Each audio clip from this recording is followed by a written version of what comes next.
Ignorance is not justifiable. Geronda, is it possible that some people are indifferent because they are simply ignorant and uninformed? What ignorance? Let me tell you about a case of ignorance. A literature teacher from Halkiriki did not know what a holy mountain is.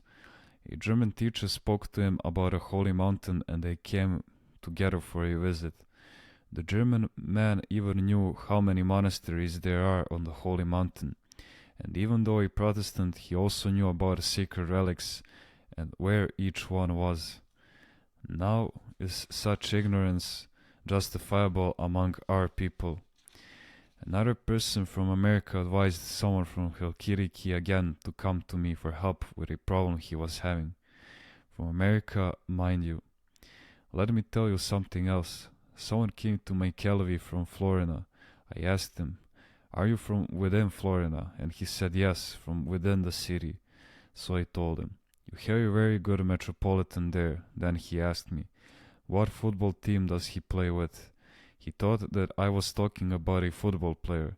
He was so immersed in the game of football that he didn't even know the local bishop. At least Augustine Cantioris is a well-known bishop.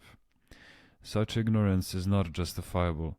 No ignorance cannot be justified in the world today. What is missing is Philorimo, the good disposition. He who has the good disposition of coming to know Christ will come to know him. He will make a turn and come to meet him.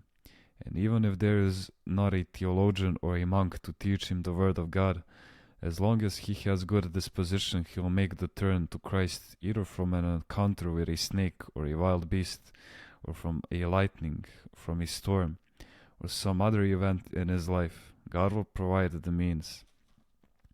A young anarchist had gone to Germany. There he was confined to a reformatory because he had gotten involved with drugs. He had no help from anyone. In the reformatory, someone gave him a New Testament. He read it and immediately changed. He said, "I will go to Greece, that's where orthodoxy is." He returned to his village and his relatives were intent on finding him a wife. He got married and had a child. He continued to read the New Testament, go to church, observe the fasts and the feasts. The others who saw him live like that said, "He must have gone crazy to be reading the New Testament." After a while, his wife abandoned him and took the child with her. When his wife left him, he left everything he had in the village, fields, tractor, and so on, and went to live as an ascetic in a cave. A spiritual father, however, advised him to go find his wife first, talk with her, and then decide what to do. He set out for Thessaloniki to find his wife and child. He believed, since the spiritual father so advised him, that Christ would reveal her. Christ did not reveal his wife in Thessaloniki. In the meantime, he found some Germans and instructed them in the faith. One of them was baptized. The Germans paid the fare for the young man to go to Athens to seek his wife there. But he did not find her there either.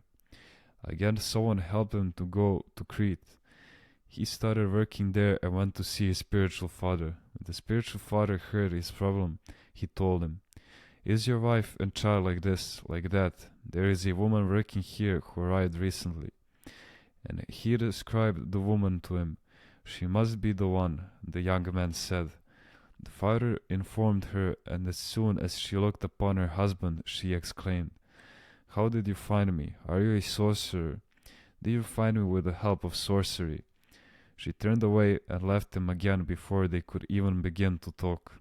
He lost her for a second time. He heard about me and came to my Kelvy. He knocked once and waited. He stood to the side doing prostrations until I would open the door. He was wearing old and worn clothing. He told me the whole story. I had some dry figs and offered them to him. "Do you want some figs?" I asked him. "I have no teeth," he replied.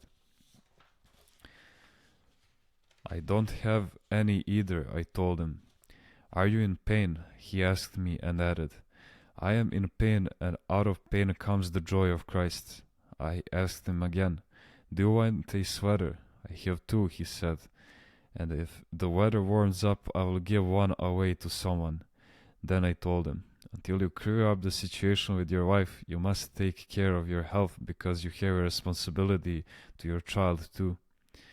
Such self-denial, such faith that the young man had. He wasn't yet 27 years old. Imagine if he had come to know the monastic life. He had total ignorance, but he also had a good disposition, and God helped him to make profound evangelical progress. This is why I say that ignorance cannot be justified in any way today. Only if someone is mentally deficient or a small child can be justified for being ignorant. But then again, even little children today are so bright. If one really wants to, there are many opportunities to learn the truth.